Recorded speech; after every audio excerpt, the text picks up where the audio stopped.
Now, you may remember back in December, the government was definitely going to hold that meaningful vote on the Prime Minister's Brexit deal. Then, right at the last minute, they pulled stumps and cancelled it. Now, again, we are promised to vote next week. But can we trust that promise? And if Theresa May loses, what will she do next? Well, she's with me now. Theresa May, can I ask you, first of all, can we rely on this vote happening later this month? Definitely. Yes. We are going to hold the vote. You said it was due to be next week. Actually, the debate starts next week, and the debate will carry on into the following week. But we will be holding the vote. We're talking about the 15th or 14th, or around that sort of timing. Yes. All right. Now, this is a vote that has been promised before. Can I ask you what, in real terms, in practical terms, has changed since December? Well, what we've been doing since we decided not to go ahead with the vote in December, having listened to the concerns that have been expressed by members of Parliament, is obviously I've been talking to European leaders. There was the December European Council meeting immediately after that decision, and we got some changes, some insurances from the December European Council. I've been talking to European leaders since, obviously including in the last few days, talking to colleagues, and what we'll be setting out over the next few days, because actually this isn't just about the EU, it's about us as well, what we can do domestically. So what we'll be setting out over the next few days is a sort of assurances, is measures in three areas. The first is measures that will be specific for Northern Ireland. The second is a greater role for Parliament as we take these negotiations into the next stage for our future relationship. And the third, and we're still working on this, is further assurances from the European Union to address the issues that have been raised. What do you mean by a greater role for Parliament? Well, that's what I'll be setting out in the coming days, Andrew. But I've already said, as I said at the speech I gave when we opened the debate that started on this issue, that we were looking at the role that Parliament can have in looking perhaps at the mandate for the negotiations for the future. There's a number of ways in which we're looking to see how we can involve Parliament in a greater way in the future. And is this vote it? Is it the only chance MPs will get to support or oppose your deal, or will you come back again and again and again if you lose first time? Well, look, the European Union's made clear and that this is the deal that is on the table. There are further assurances we're seeking from them in relation to the specific issues and concerns that members of Parliament have. But I think when MPs come to look at this vote, when they come to consider what they're doing, they need to think of the three things that I think they need to ask themselves. First of all, does this deal deliver on the referendum? Does it bring back control of our borders, laws and money? Yes, it does. Does it protect our jobs and security? Yes, it does. Does it provide certainty for businesses and citizens for the future? And yes, it does. So those are the three issues. Those are the three issues to be looked at. Can I ask you again, if MPs vote this down first time, do you bring it back? Oh, I'm working on getting this vote through Parliament.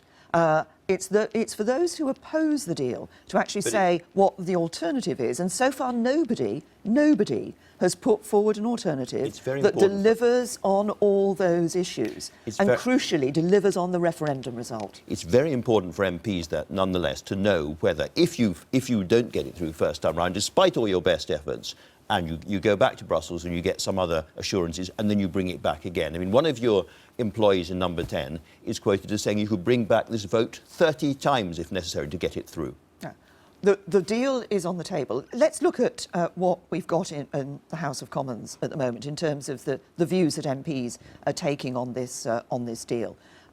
And remember, we've got Article 50 was triggered. We're leaving on the 20th. No, I want to see this deal go through, Andrew, and I want to see it go through when people vote on it. When people vote, well, if the deal is not voted on as this vote that's coming up, then actually we're going to be in uncharted territory.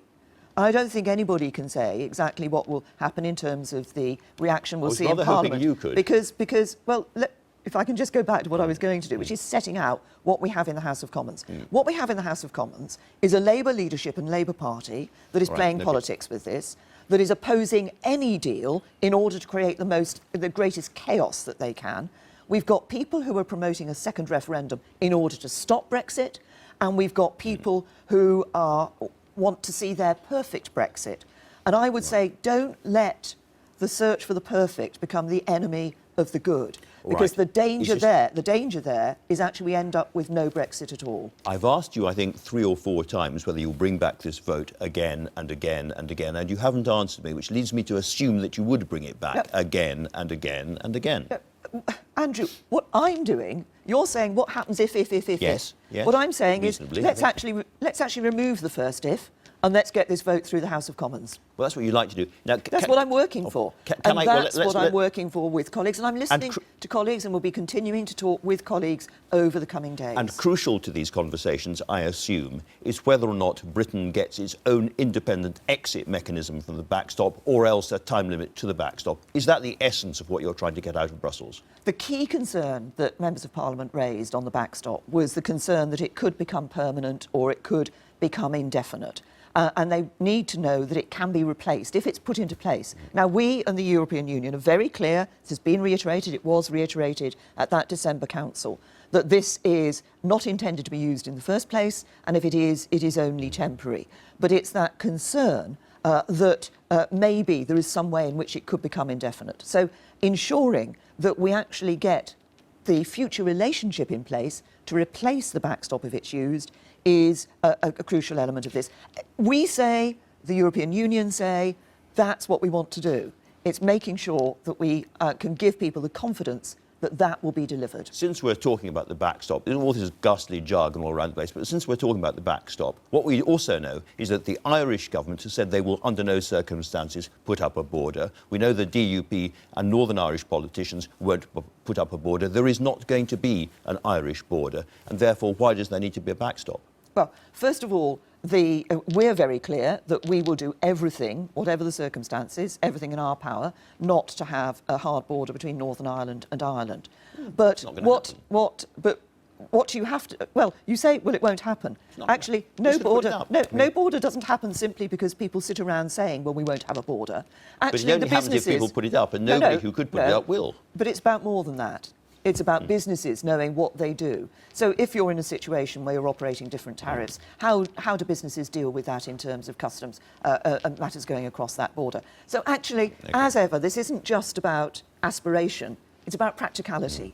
And that's the point. It's about making sure that we can guarantee that there will be no hard border. That's important to us. Northern Ireland is part of the United Kingdom. Sure. We owe it to the people of Northern Ireland. When you first sent the letter triggering Article 50, you said to the EU that you wanted and expected that by now we would have a comprehensive agreement on the relationship going forward, the trade agreement. That hasn't happened. That's been a failure, hasn't it? No. The legal constraints, the EU can't sign a legal trade agreement with us until we're outside the European Union. With respect, it's more than that. It's very, very vague and very, very waffly. It is, in Jeremy Corbyn's words, a blind Brexit. No, it is not. What we have in the political declaration, which sets out, is a set of instructions, effectively, to the negotiators in the next stage. And it is more comprehensive, it's more ambitious, it's an unprecedented degree of a relationship. And people focus on trade, but also on security, which is hugely important to us. It's about protecting jobs and security of people here in the UK. Right, all of that, but listen to the language. Here's on trade in goods what the political declaration says. The parties envisage having a trading relationship on goods that is as close as possible. When it comes to border checks, the parties envisage a spectrum of different outcomes. It could hardly be more vague and waffly than that. It's almost meaningless. Andrew, I'm sorry. What you haven't read out, of course, is a section that says there will be no tariffs, there will be no restrictive quotas. There's a whole range of areas which are very specific none of it guaranteed. about the future. Well, this is none of it guaranteed. This is the set of instructions to the negotiators for the future. That needs to be turned into legal text. That can't be done until we've left the European Union. All right. Now, when before the first vote was going to take place, you said, if it's not my deal, there are only 2 alternatives: no deal or no Brexit. Forced to choose, which would you go for? No, I'm going for my deal, Andrew. I'm just giving you a choice of the alternatives. I know you've given me a choice of the alternatives, but what I'm saying is what I'm working for, and I'm doing it because I genuinely believe this is what is in the interests of this country. I believe it's in our national interest to leave the European Union, to deliver on the referendum, but to do it in an orderly way, to do it in a way that gives certainty to citizens, EU citizens here, UK citizens living in Europe, that gives certainty to businesses. I think that's important. That's what this deal does. Delivers on the referendum, protects jobs and security, gives certainty to businesses and people. Well, that was your phrase, no deal or no Brexit. Let's peer ahead a little bit into the future. We know your views on a second referendum. You're not a personal enthusiast for that, but also you're a parliamentarian and your authority comes from Parliament. If the House of Commons votes for a second referendum, would you implement that as Prime Minister? In my view, there should not be a second referendum. Now, but if Parliament says that's what should happen... Let's just look at what you're saying in terms of Parliament having a second referendum. As I said earlier, what we see in Parliament is some people who are advocating a second referendum because they want to stop Brexit. Now, we've also got some people, on the opposition, the chairman of the Labour Party, Ian Lavery, has said that this would be disrespectful to those people who went out and voted leave. It would divide our country. It would, I believe, and practically... Actually, you couldn't get a referendum in time before the 29th of March. You'd be talking about extending Article 50. We're already nearly 3 years from the vote to leave the European Union. I think we should be leaving the European Union and delivering on that vote. All of those things... And all of may be those true, reasons... but if Parliament did it, would you actually implement it, is my question. You're Prime Minister. Parliament has said, we want a second referendum. You're against it. What do you do? What I do in the first place is try to ensure and persuade people that actually going for a second referendum is not the way forward for this country. It's not the way forward because it is disrespecting the vote of the people. We absolutely understand your view, but disrespecting the vote of the people. But obviously, what about disrespecting the House of Commons? I mean, if they say this is what we want, surely as Prime Minister you have to do it. The House of Commons obviously will come to its view on these things. At the moment, we've got different views across the House of Commons. We've got people who want a second referendum to stop Brexit. Sure. We've got people who are trying to use various means in the House of Commons to stop no deal. My message to anybody who doesn't want no deal is actually you have two alternatives. You can have no deal or you can have a deal. And actually the deal that's on the table is the deal people will be voting on. Nonetheless, if the House of Commons decided either that they wanted to extend Article 50, you mentioned that yourself, is that off the table completely as far as you're concerned, or would you ask for an extension of Article 50 so we could sort this mess out? No, this isn't about... Look, no, you wouldn't. Let's be clear about the situation that we're in. There's lots of people talking about all sorts of things that could happen. Yeah. Extend Article 50. Actually, I think it's only the government that can extend Article 50. Extend Article 50. Have a second referendum. Do this. What is this about? Actually, it's about not confronting the decision that we all have to take. And the decision that we all have to take is a very simple one.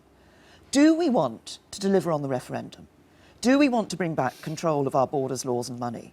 Do we want to protect jobs and security in this country? Do we want to give certainty to businesses and people?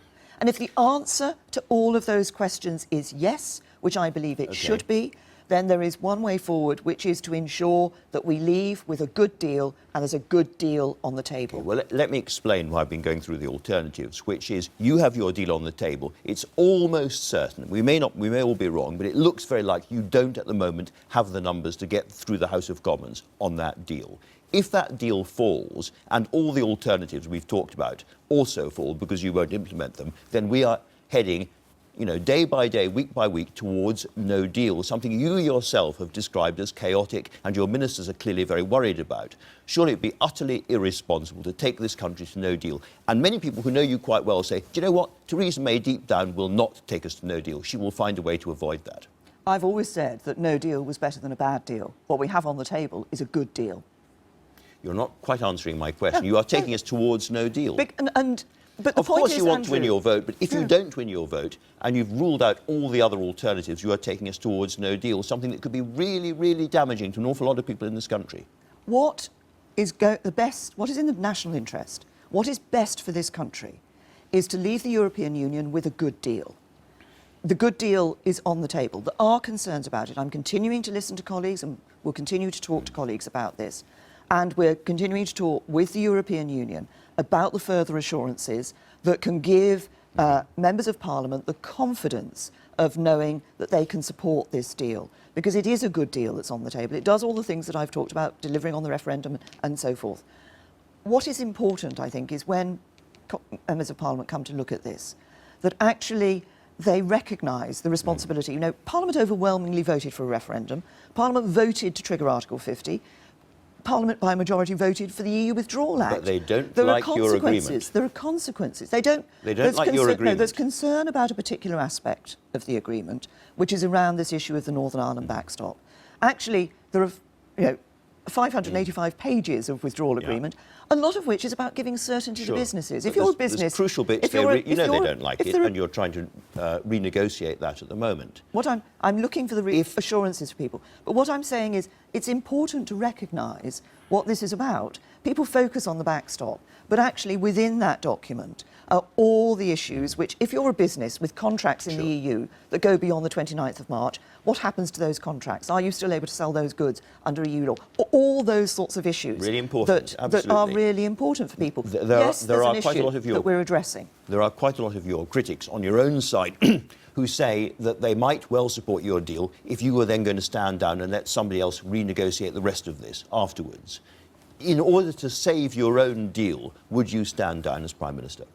What I've been clear with my colleagues, I was clear before Christmas with my colleagues, that two things.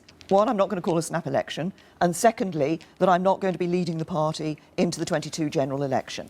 But what colleagues have said they want me to do is to deliver Brexit, which is what I'm working on doing, and also deliver on the agenda that I set out when I first became Prime Minister on the steps of Number 10. And there's lots of that. And that is why, for example, tomorrow we're announcing our long-term plan on the National Health Service. Which I'm just about to come on to. But Theresa May, Prime Minister for a few more months or a few more years? No, I'm not going to play that game, Andrew.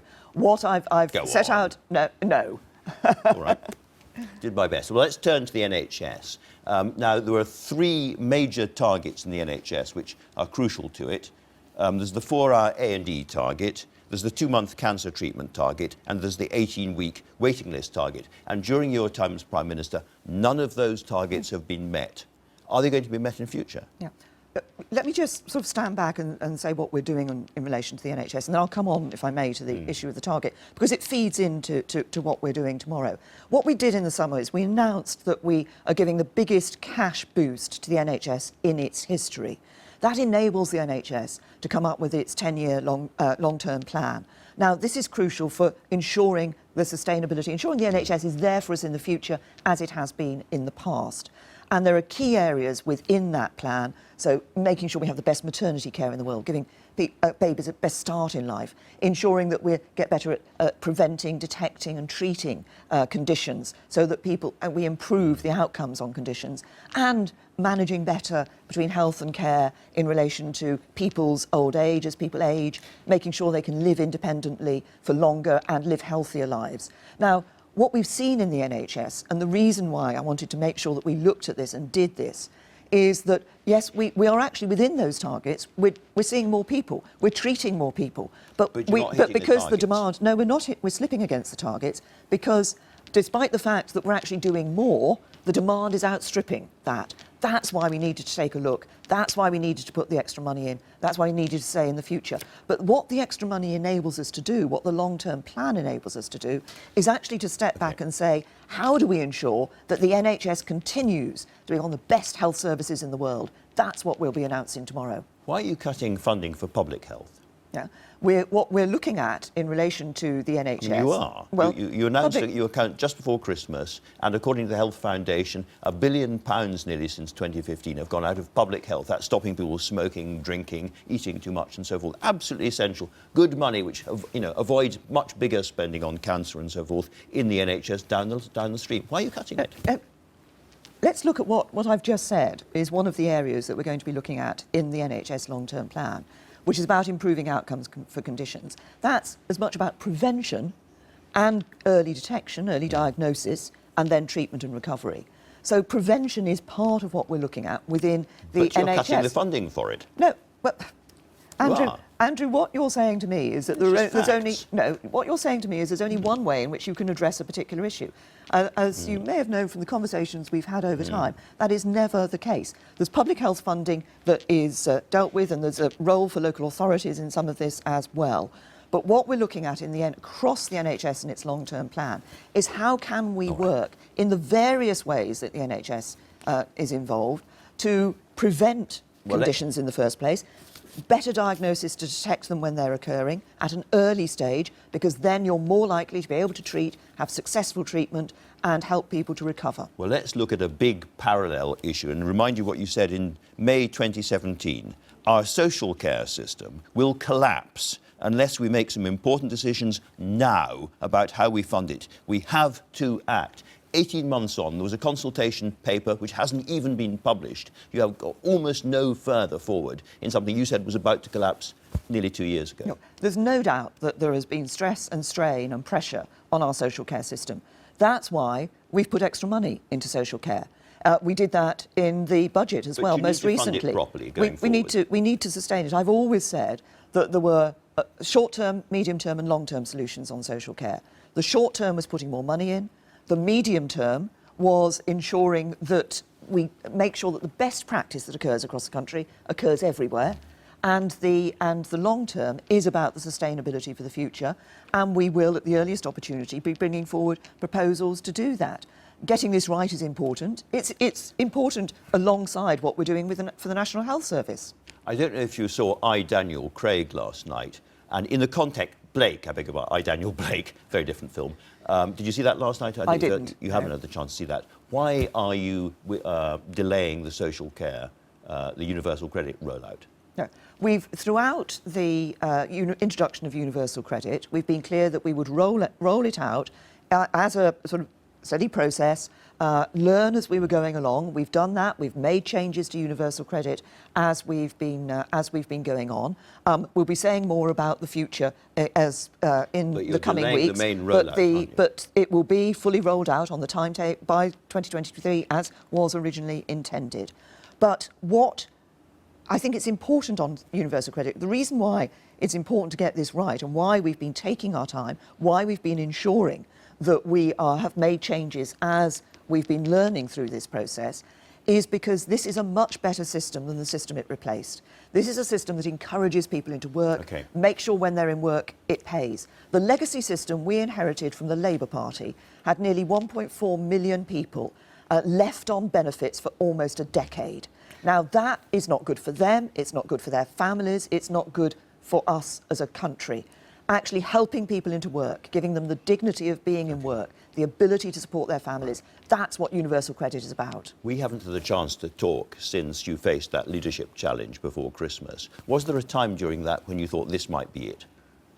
I approached these things, I talked to my colleagues, and I was grateful for the fact, obviously, the colleagues who supported me. But I recognise that there have been concerns around the issue we were talking about earlier, about this issue of the Brexit deal. And that's why I'm continuing to talk with colleagues, listen to colleagues about that, and work with the European Union to provide the assurances, clarifications that I believe are necessary for people to feel the confidence that they can support the deal. When you set out on this process, one of your ambitions was to reunite the country. If you look at the polling at the moment, if you look at what people think about Brexit, on both sides we have never been more divided. Tory members seem to be quite relaxed about the idea of no deal. Labour Party supporters, by and large, want to stay inside the EU. And those divisions go right down the country. They've been across every sort of table over New Year and Christmas. That has been a huge failure. You have failed to unite the country over Brexit, haven't you? Well, you know, Andrew, yesterday I was out on doorsteps in my constituency, actually talking to members of the public. And yes, I had a couple who wanted a second referendum. I had somebody who wanted a clean break Brexit. But actually, everybody else who spoke about this, majority of people who I was speaking to yesterday were saying one simple thing, regardless of how they voted in the referendum. They were saying they want MPs to get behind the government, to get behind the deal. Let's get this sorted and let's look to our future. Are you absolutely sure at the end of March that we will leave the EU? I've been clear that we leave the European Union on the 29th of March this year. Prime Minister, thanks very much indeed for talking to us.